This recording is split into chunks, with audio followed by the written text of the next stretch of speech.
Você está no canal Eu Estudo a Lição com o pastor Samuel Camilo. Hoje é sexta-feira, dia 9 de junho de 2023. E faremos um estudo adicional do nosso tema principal da semana, que foi o selo de Deus e a marca da besta, parte 1. Essa foi a lição número 11 do nosso trimestre. E o texto que serve como base, ou que serviu como base para o nosso estudo, Apocalipse 7, versos 2 e 3. E vi outro anjo que subia do nascente do sol, tendo o selo do Deus vivo, e ele gritou com voz bem forte aos 4 anjos, aqueles que tinham recebido poder para causar dano à terra e ao mar, dizendo: não danifiquem nem a terra, nem o mar, nem as árvores, até marcarmos com selo a testas dos servos do nosso Deus. Antes de podermos nos aprofundar no tema de hoje, eu gostaria de convidá-lo para poder orar comigo. Nós vamos orar por todos os pedidos que foram enviados para a nossa comunidade de oração. Nós vamos orar também pelos pedidos que estão no seu coração e vamos pedir para que o Espírito de Deus nos ajude a podermos entender aqui o estudo da lição da Escola Sabatina. Eu realmente estou muito feliz por ter a sua companhia estudando junto conosco. Eu não sei em qual plataforma você se encontra, não sei se está estudando através do WhatsApp, se é através do Facebook, do Instagram, ou, quem sabe, até mesmo só está ouvindo o áudio dessa mesma lição, mas eu gostaria de convidá-lo para dar uma passadinha no nosso canal do YouTube. Eu estudo a lição com o pastor Samuel Camilo. Se inscreva no canal, deixe o seu like, compartilhe o vídeo.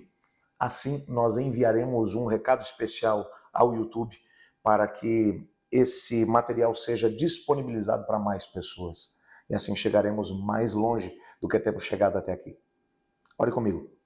Obrigado, Pai, por Tua palavra. Obrigado porque através dela nós temos a oportunidade de poder entender que apesar de vivermos um tempo extremamente desafiador, nós também podemos viver a experiência de andar na Tua presença e ao mesmo tempo de aprender do Senhor, entender o que o Senhor espera de nós nesse tempo e nessa geração. Te pedimos que o Senhor possa ouvir cada pedido que foi aqui feito no nosso canal e ao mesmo tempo aqueles que estão no coração daqueles que comigo oram nesse momento. Tu sabes aquilo que é melhor, Pai, então sujeitamos a nossa vontade à Tua. E só te pedimos, fala de forma clara e evidente a cada um de nós. Nos colocamos em Tuas mãos, Pai, pedindo ainda que Teu Espírito fale conosco, pois é em nome de Jesus que oramos. Amém.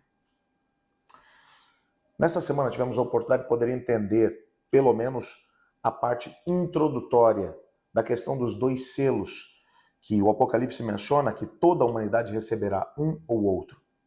Por um lado, entendemos que o Senhor Deus está trabalhando para poder selar os servos de Deus e, por outro lado, a Bíblia também vai mencionar que o dragão, através da imagem que será erguida, a segunda besta, apresentada lá em Apocalipse 13, tentará ser adorado. O que está em jogo é a questão da adoração. Quando você vai para Apocalipse capítulo 4, por exemplo, e percebe o momento da entronização de Cristo Jesus, logo depois de ter subido ao céu, você percebe que todos os anjos, bem como os 24 anciãos, representantes da humanidade que foram levados com Cristo para o céu para acompanhar o processo de juízo, eles, em determinado momento, eles louvam o nome de Deus. Logo depois que o Pai que tem um rolo nas suas mãos, e nesse rolo estão escritos os termos para que a redenção da humanidade seja efetuada. E ele pergunta quem é digno de abrir o livro e de romper os selos. Mas ninguém foi encontrado nem no céu, nem na terra, nem em todo o universo que fosse digno. Precisava ser alguém que fosse parente de Adão, mas que tivesse condições de pagar o preço exigido pela dívida contraída pelo ser humano. O salário do pecado é morte eterna. Então, enquanto João chora porque ninguém havia sido achado digno de abrir o livro, nem de lhe romper os selos, um dos 24 anciãos toca no seu ombro e disse: para de chorar e olhe para o trono. E quando ele olha para o trono, ele vê um cordeiro como tendo sido morto, que agora estava assentado sobre o trono com poder e autoridade. E ele é louvado por todos aqueles que se encontram no universo, os anjos de Deus, os serafins, os querubins, bem como todos os 24 anciãos, porque ele é digno de abrir o livro e de romper os selos. Cristo Jesus, portanto, é apresentado como aquele que tem todo o poder e autoridade. o grande foco do grande conflito entre as forças do bem e do mal sempre foi a pessoa de Cristo Jesus. Quando olhamos para aquilo que a Bíblia fala a respeito da origem do mal, o livro História da Redenção vai trabalhar isso também de uma maneira muito completa e também muito bonita, mencionando que o grande conflito começa com um ser, o mais exaltado de todos os seres criados por Deus, que se exalta a si mesmo, e o ódio dele é contra Cristo Jesus, que tinha sido o instrumento através do qual a Trindade Divina havia criado o nosso planeta. Ele queria ser reconhecido como Cristo era, mas Cristo é Deus, assim como o Pai e o Espírito Santo também o são. Lúcifer era um ser criado. A grande briga que houve no céu por parte de Lúcifer, que tentou destronar o próprio Deus num ato louco, porque como um ser criado ele depende de Deus para sobreviver, ele não tem vida em si mesmo. Mas o que vai acontecer é que ele vai perder essa batalha e ele vai ser expulso para a terra. E ele agora vai oferecer ao ser humano a possibilidade de participar, junto com ele, do processo da rebelião. Adão e Eva, enganados, é bem verdade, mas se unem a ele. A família humana se une à rebelião.